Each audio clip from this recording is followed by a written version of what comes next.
Are you an entrepreneur or a busy professional who's tired of having a non-existent dating life? Then stay tuned for relationship tips from elite love expert Sherry Murphy.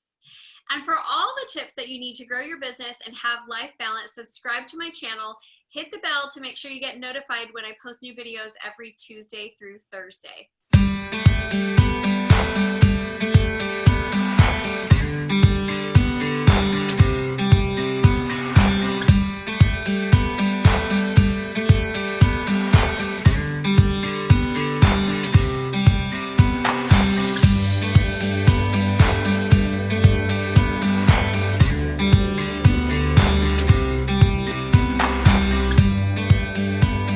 Sherry, welcome. We're so excited to have you on the CEO spot today.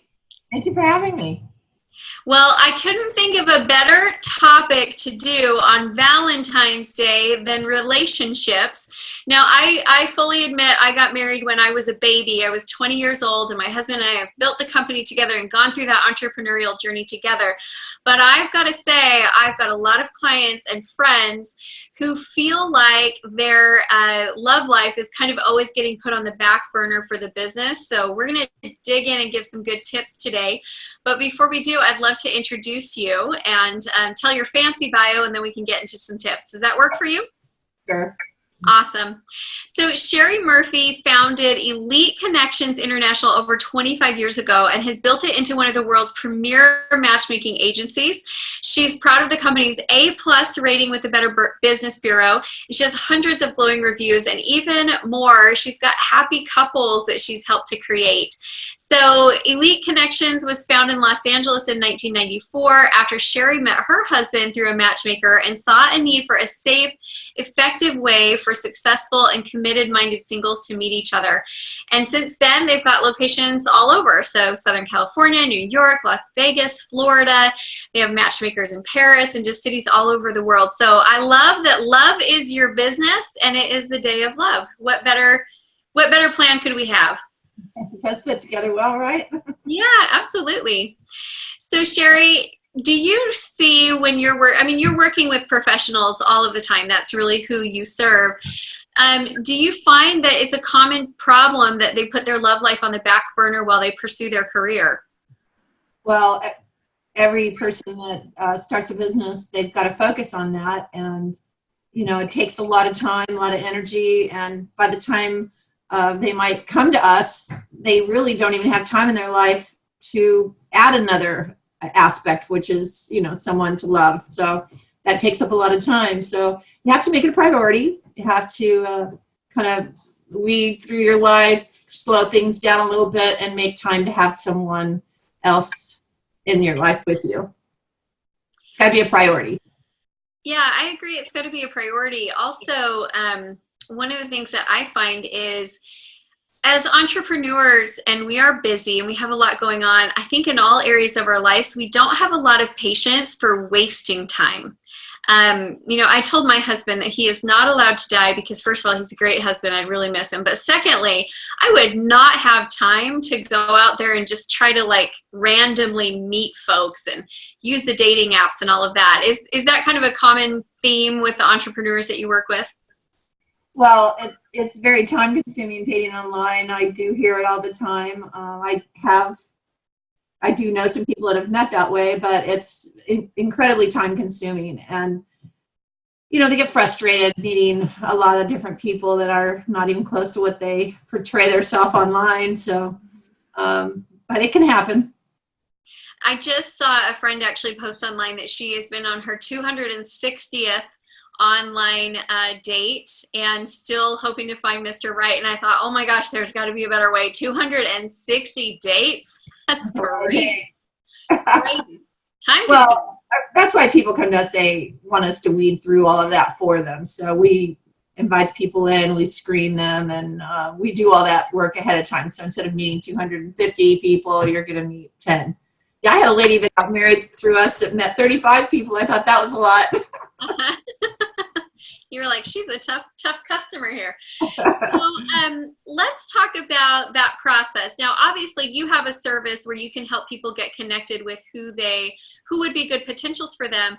But do you have some tips for how to just approach the dating scene, and how do they find out if it's the right person for them? Well, I think, the internet has made everything so speedy, so quick. They line up 5 people they're going to meet instead of just one person. And then, they go on a date and they're thinking about the other person they're going to meet tomorrow. So no one's giving anyone a chance. You need to go kind of slow things down, meet one person at a time, give that person a chance, and just at least make a friend with them.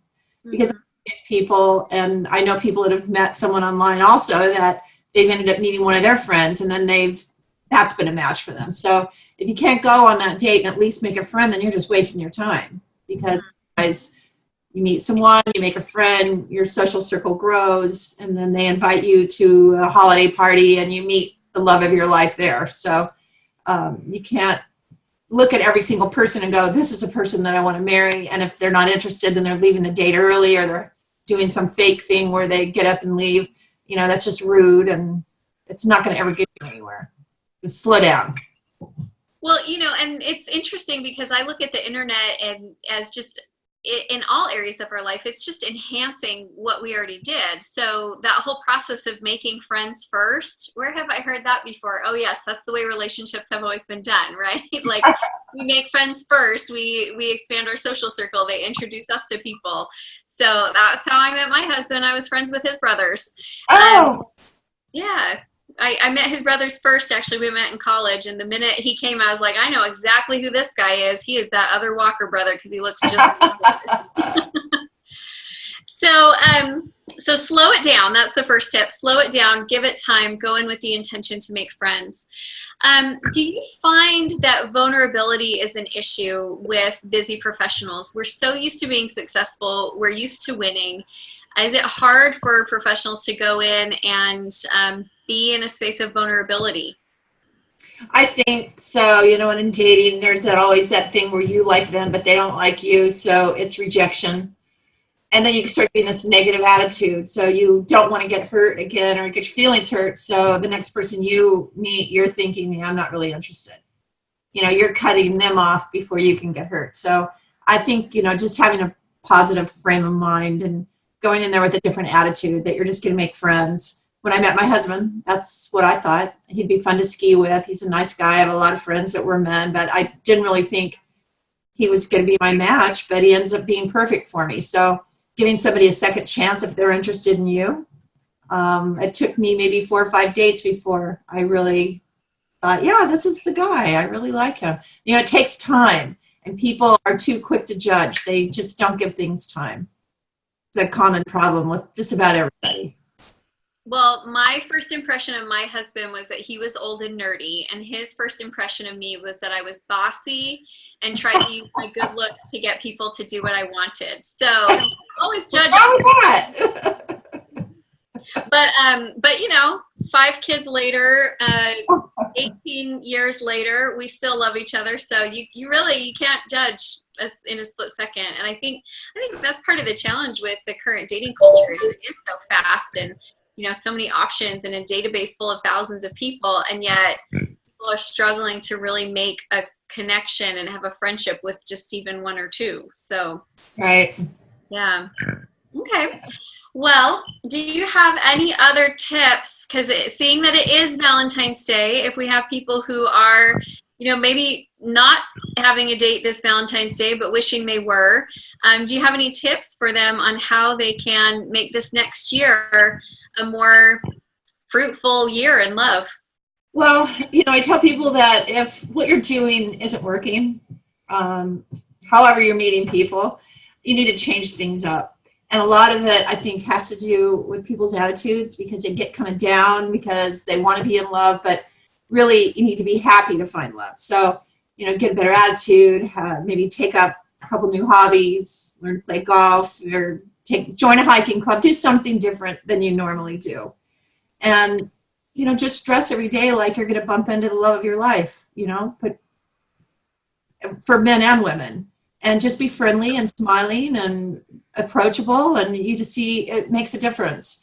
The people that join with us, it's the same thing. You know, sometimes maybe their spouse passed away, so you know they're not in the most happy mood. So you need to get past that and get out and do different things, and maybe travel a little bit, have fun with friends. And then when you have a happier frame of mind, you're more likely to attract someone.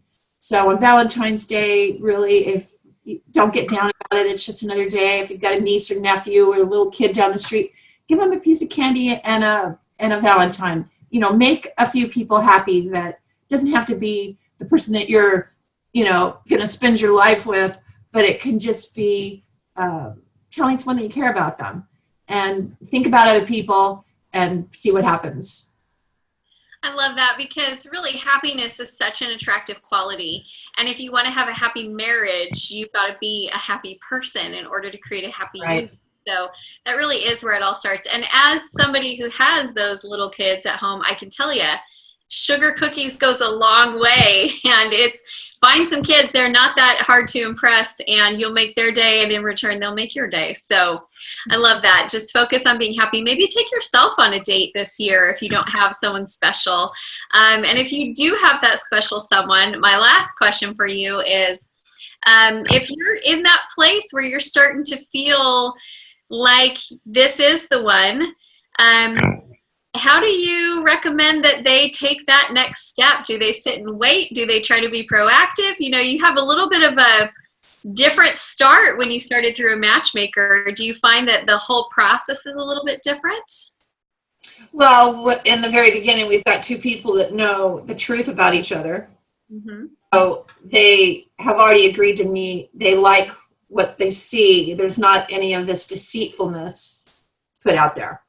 So if they have 2 kids, it says they have 2 kids. If they have 4 kids, it says they have 4 children, and so on. But I think, you know, it's just, I've forgotten what the question was. When they get to the point where they have that, yeah, that's okay. We'll talk it out. So when they get to the point in the relationship where they're liking each other, they feel like things are going well, and they want the relationship to go to the next level, do you have any advice for how to steer that relationship towards commitment? Well, I think, you know, just being active and inviting the other person to do something fun, that you know, something outdoors, something fun, you know, go to the theater, something different, not just having dinner. But also the woman should do the same. Like when I first went out with my husband, I really liked him. I sent him a thank you note to his work because I knew where he worked. And I said, if you ever want to go skiing half day local, you know, let me know. That would be fun, because I knew that he liked to ski. He thought that was so nice. He had never gotten a thank you card for taking someone to dinner. And I've told men that story before, and they say the same. They've never received a thank you card. So ladies always expect, you know, the men to chase and do everything, but a simple text of thank you so much for dinner. It was really nice to meet you. That goes a long way. And why shouldn't you do that? It's not chasing the guy, but it's being polite. Mm-hmm. And, you know, I've gone, you said something about Valentine's Day if you don't have a Valentine. I went skiing alone one time for the day by myself on Valentine's Day, and it was one of the most fun days I ever had. So there was a lot of single people up there, and everybody was having a good time. So take yourself to the movies. Don't worry about it. Take yourself shopping. Do something nice for someone else, and don't sit around moping. That's the worst thing you could do. Or don't go to a singles event on Valentine's Day. That's pretty scary. Awesome. Okay, so for our viewers who want to get connected with you and learn more about your company and how you might be able to help them with their love connection, what's the best place for them to go? So you can go to our website, eliteconnections.com, and our phone number is 800-923-4200. Awesome. Well, Sherry, thank you so much for being on. And for those of you who are watching, I would love for you to leave us a comment, like the video, share it out with your friends. Make sure you subscribe to the channel. If you haven't done it yet, head over to our private community. I have a mastermind that I run for other entrepreneurs just like you who are trying to navigate this crazy world of building a business. We've got inspiration, we've got tips, we've got answers to your questions, and we'd love to have you as part of the community. So check that out in the comments section below. Thank you, Sherry, so much for being on with us. Thanks for having me. You're welcome, and happy Valentine's Day to all of you. Have a great rest of your day. All right. Happy Valentine's Day.